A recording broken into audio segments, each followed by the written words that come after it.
Hi, நான் doctor Arun Kannan, orthopaedic surgeon from Apollo hospital Chennai.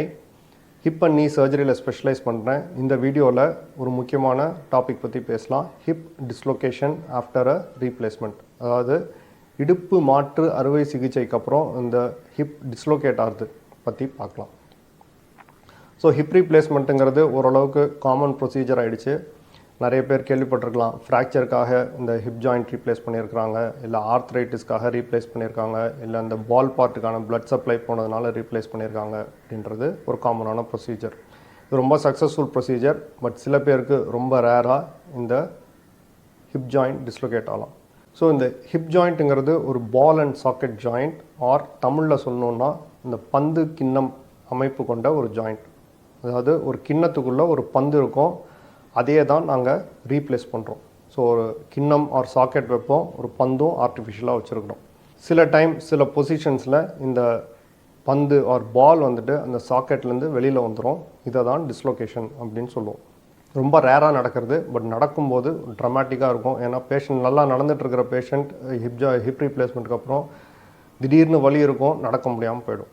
So இந்த மாதிரி இருக்குது அப்படின்னா, ஃபஸ்ட் டைம் நடந்திருக்கு அப்படின்னா காமனாக என்ன ஆகும்னா, ஹிப் ஜாயிண்ட்ஸை சுற்றி இருக்கிற டிஷ்யூஸ் ஹீல் ஆகிறதுக்கு முன்னாடி அப்நார்மல் பொசிஷன்ஸில் கொண்டு போனால் இந்த மாதிரி டிஸ்லோகேட் ஆகலாம். ஸோ ஹிப் ஜாயிண்ட் ரீப்ளேஸ்மெண்ட் பண்ணியிருக்கோன்னா ஃபஸ்ட்டு ஒரு 1 or 2 months கொஞ்சம் பொசிஷன்ஸ் கேர்ஃபுல்லாக மெயின்டைன் பண்ணுறதுக்கு இன்ஸ்ட்ரக்ட் பண்ணுவோம்.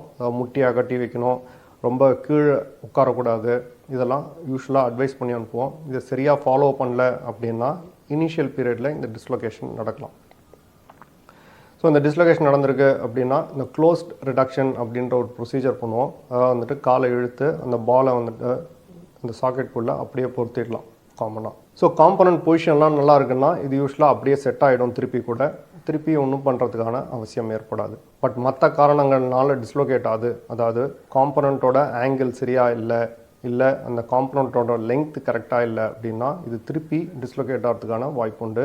இது recurrent dislocation R unstable hip அப்படின்னு சொல்லுவோம். இந்த மாதிரி ரெக்கரண்ட்டாக இருக்குது இல்லை ஹிப் அன்ஸ்டேபிளாக இருக்குது அப்படின்ற பட்சத்தில் தென் அந்த காம்பனண்ட்டோட பொசிஷன் ஆர் லெங்க்த்தை கரெக்ட் பண்ணால் தான் சரியாகும். இல்லைனா திருப்பி டிஸ்லோகேட் ஆகிறதுக்கான வாய்ப்புகள் உண்டு. ஸோ இதுக்கு யூஸ்வலாக சிடி ஸ்கேன் அந்த மாதிரி பார்த்து எந்த காம்பனண்ட் பொசிஷன் மாற்றுற மாதிரி இருக்குது, இன்கரெக்டாக இருக்குது, எக்ஸாக்ட்லி நம்ம ஆசைப்பட்ட பொசிஷனில் இல்லை அப்படின்றத கண்டுபிடிச்சிருவோம். அதுக்கேற்ற மாதிரி தென் எய்தர் பந்து போர்ஷன் இல்லை அந்த சாக்கெட் போர்ஷன் ஆர் ரெண்டுத்தையும் சேஞ்ச் பண்ணுறதுக்கான அவசியம் தேவைப்படலாம். ஸோ இது திருப்பி ரிவிஷன் சர்ஜரி ஆர் ரீடூ சர்ஜரின்னு தேவைப்படும். இந்த சர்ஜரியில் இப்போ இருக்கிற ஒரு லேட்டஸ்ட் அட்வான்ஸ்மெண்ட் என்ன அப்படின்னு பார்த்தோம்னா, ஒரு டூவல் மொபிலிட்டி சாக்கெட் அப்படின்ற ஒரு இம்ப்ளான்ட் இருக்குது. அதாவது சாக்கெட்குள்ளே இன்னொரு அடிஷ்னல் சாக்கெட் வந்துடும். ஸோ ஒரு ஜாயிண்ட் இருக்கிற இடத்துல 2 ஜாயிண்ட்டாக இதை கன்வெர்ட் பண்ணிடுறோம். இந்த மாதிரி கன்வெர்ட் பண்ணும்போது ஹிப் ஜாயிண்ட் இன்னும் நல்லா ஸ்டேபிள் ஆகிடுது. இப்போ இந்த லேடி பார்த்தீங்க அப்படின்னா, அசாமில் வந்துட்டு ஃபஸ்ட்டு ஒரு டைம் இந்த ஹெமி ஆர்த்ரோபிளாஸ்டி இந்த ஹிப் ஜாயிண்ட் பால் ரீப்ளேஸ் பண்ணியிருந்தாங்க. அது டிஸ்லோகேட் ஆச்சு. திருப்பி ஒரு தடவை பண்ணாங்க, திருப்பியும் டிஸ்லோகேட் ஆகிடுச்சு. ஸோ அதனால் என்ன அப்படின்றது பார்த்தோம். இந்த காம்பனண்ட்டோட லெங்க் வந்துட்டு இன்னும் கொஞ்சம் அதிகமாக இருந்தால் ஐடியலாக இருக்குங்கிறத கணிச்சோம். அதுக்கேற்ற மாதிரி இந்த காம்பனண்ட்டை மாற்றி லெங்க்த்தையும் இன்க்ரீஸ் பண்ணோம். அதே சமயம் இந்த சாக்கெட் போர்ஷனில் இந்த டூவல் மொபிலிட்டி காம்பனண்ட் யூஸ் பண்ணோம்.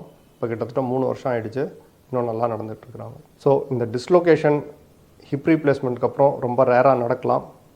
காமனாக இனிஷியல் பீரியடில் கொஞ்சம் ப்ரிகாஷன்ஸ் ஃபாலோ பண்ணலாம் நடக்கலாம். அப்படி இருக்கும்போது ஆஃபன் ட்ரீட்மெண்ட் சிம்பிள், காலை இழுத்து அதை உள்ளே கொண்டு போயிட்டோம்னாலே சரியாயிடும். பட் காம்பனண்ட் பொசிஷனில் ஏதாவது மாற்றங்கள் தேவைப்பட்டது அப்படின்னா ரீடூ சர்ஜரி தேவைப்படுது. இந்த ரீடூ சர்ஜரி இப்போ அந்த டூவல் மொபிலிட்டி வச்சு பண்ணும்போது நல்ல சக்ஸஸ் ரேட்ஸ் கிடைக்கும். தேங்க்யூ.